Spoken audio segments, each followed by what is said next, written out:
ಉತ್ತರ ಕನ್ನಡ ಜಿಲ್ಲೆಯ ಶಿರೂರಿನಲ್ಲಿ ನಡೆದ ಭೂಕುಸಿತ ಬೆನ್ನಲ್ಲೇ ಎಚ್ಚೆತ್ತ ರಾಜ್ಯ ಸರ್ಕಾರ ಪಶ್ಚಿಮ ಘಟ್ಟದ ಅರಣ್ಯ ಪ್ರದೇಶದಲ್ಲಿರುವ ಅನಧಿಕೃತ ಹೋಂಸ್ಟೇ ರೆಸಾರ್ಟ್ಗಳನ್ನು ತೆರವುಗೊಳಿಸಲು ಮುಂದಾಗಿದೆ.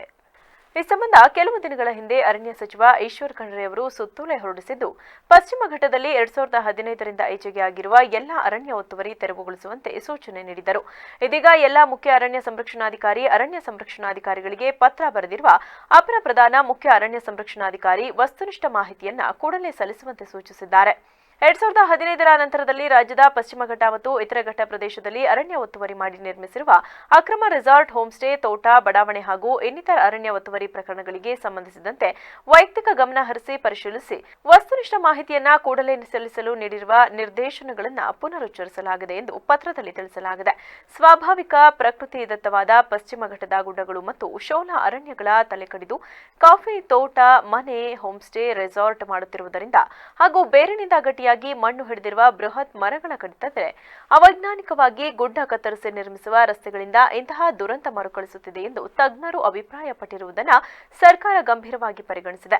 ಗಿರಿ ಮತ್ತು ಘಟ್ಟ ಪ್ರದೇಶದಲ್ಲಿ ವಿಪರೀತವಾಗಿ ವಾಹನಗಳ ಸಂಚಾರದಿಂದಲೂ ಅಪಾಯ ಎದುರಾಗುತ್ತಿದೆ.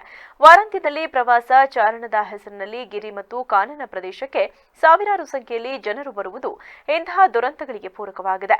ಈ ಹಿನ್ನೆಲೆಯಲ್ಲಿ ಹಾಸನ, ಚಿಕ್ಕಮಗಳೂರು, ಶಿವಮೊಗ್ಗ, ಮೈಸೂರು, ಚಾಮರಾಜನಗರ, ಬೆಳಗಾವಿ, ದಕ್ಷಿಣ ಕನ್ನಡ, ಉತ್ತರ ಕನ್ನಡ, ಉಡುಪಿ, ಕೊಡಗು ಸೇರಿದಂತೆ ರಾಜ್ಯದ ಪಶ್ಚಿಮ ಘಟ್ಟದಲ್ಲಿ 2015ರಿಂದೀಚೆಗೆ ಪಶ್ಚಿಮ ಘಟ್ಟದ ಎಲ್ಲಾ ಗಿರಿ ಪ್ರದೇಶಗಳಲ್ಲಿ ಅನಧಿಕೃತವಾಗಿ ಮತ್ತು ಅರಣ್ಯ ಪ್ರದೇಶ ಒತ್ತುವರಿ ಮಾಡಿ ನಿರ್ಮಿಸಲಾಗಿರುವ ಬಡಾವಣೆ, ತೋಟ, ಹೋಂಸ್ಟೇ ಮತ್ತು ರೆಸಾರ್ಟ್ಗಳ ವಿರುದ್ಧ ತಕ್ಷಣವೇ ಕ್ರಮ ಕೈಗೊಳ್ಳಲು ಇಲಾಖೆಯ ಅಪರ ಮುಖ್ಯ ಕಾರ್ಯದರ್ಶಿಗಳಿಗೆ ಅರಣ್ಯ, ಜೀವಶಾಸ್ತ್ರ ಮತ್ತು ಪರಿಸರ ಸಚಿವ ಈಶ್ವರ್ ಬಿ ಖಂಡ್ರೆ ಸೂಚನೆ ನೀಡಿದ್ದಾರೆ.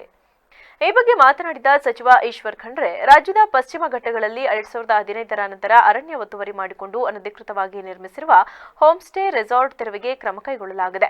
ಪ್ರಕೃತಿ ವಿಕೋಪದಿಂದ ಆಗುತ್ತಿರುವ ಅನಾಹುತಗಳನ್ನು ನೋಡುತ್ತಿದ್ದೇವೆ. ಕೇರಳದಲ್ಲಿ ಆದ ಘಟನೆಯಿಂದ 4-5 ಹಳ್ಳಿ ನಾಪತ್ತೆಯಾಗಿ ನೂರಾರು ಜನರು ಸಾವಿಗೀಡಾಗಿದ್ದಾರೆ. ವಿಶೇಷವಾಗಿ ಪಶ್ಚಿಮ ಘಟ್ಟಗಳ ಸಾಲಿನಲ್ಲಿ ಹೋಂಸ್ಟೇ, ರೆಸಾರ್ಟ್ಗಳಿಗೆ ರಸ್ತೆ ಮಾಡುತ್ತಾರೆ, ಅವೈಜ್ಞಾನಿಕವಾಗಿ ಗುಡ್ಡ ಕತ್ತರಿಸುತ್ತಾರೆ. ಇವುಗಳಿಂದ ಅನಾಹುತ ಆಗುತ್ತದೆ. ಮೊದಲು ಕೃಷಿ ಚಟುವಟಿಕೆಗಳನ್ನು ಶುರು ಮಾಡಿ ನಂತರ ರೆಸಾರ್ಟ್ ಮಾಡುತ್ತಾರೆ. ಹೀಗಾಗಿ ಅನಧಿಕೃತ ಹೋಂಸ್ಟೇ ವಿರುದ್ಧ ಕ್ರಮಕ್ಕೆ ಸರ್ಕಾರ ಮುಂದಾಗಿದೆ ಎಂದು ತಿಳಿಸಿದರು. ದುರಂತದಲ್ಲಿ ಸುಮಾರು 300 ಜನ ಮೃತಪಟ್ಟಿದ್ದಾರೆ, 300 ಜನ ಇವತ್ತು ಕಾಣೆಯಾಗಿದ್ದಾರೆ. ನಮ್ಮದೇ ರಾಜ್ಯದಲ್ಲಿ ಶಿರೂರ್ ಹತ್ರ ಇವತ್ತು ಗುಡ್ಡ ಕುಸಿತು ಸುಮಾರು 11 ಜನ ಮೃತಪಟ್ಟಿದ್ದಾರೆ. ಅತ್ಯಂತ ಇಂಥ ದುರಂತಗಳು ನಮ್ಮ ಕಣ್ಣೆದುರುಗಡೆ ನಡೀತಾ ಇದೆ.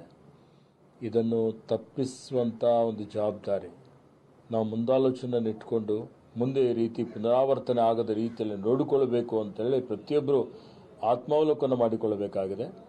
ಪಶ್ಚಿಮ ಘಟ್ಟದ ಏನು ನಮ್ಮ ಎಲ್ಲ ಸುಮಾರು ಪ್ರದೇಶ ಇದೆ, ಅದನ್ನು ಸಂರಕ್ಷಣೆ ಮಾಡುವಂಥ ಒಂದು ನಿಟ್ಟಿನಲ್ಲಿ ಆ ಭಾಗದಲ್ಲಿ 2015ರ ನಂತರ ಏನಿವತ್ತು ಅರಣ್ಯ ಒತ್ತುವರಿಯಾಗಿದೆ, ಗುಡ್ಡಗಳು ಕಡಿದು ಇವತ್ತಲ್ಲಿ ಪ್ಲಾಂಟೇಶನ್ ಮಾಡಿದ್ದಾರೆ, ಅಲ್ಲಿ ಮನೆ ಕಟ್ಟಿದ್ದಾರೆ,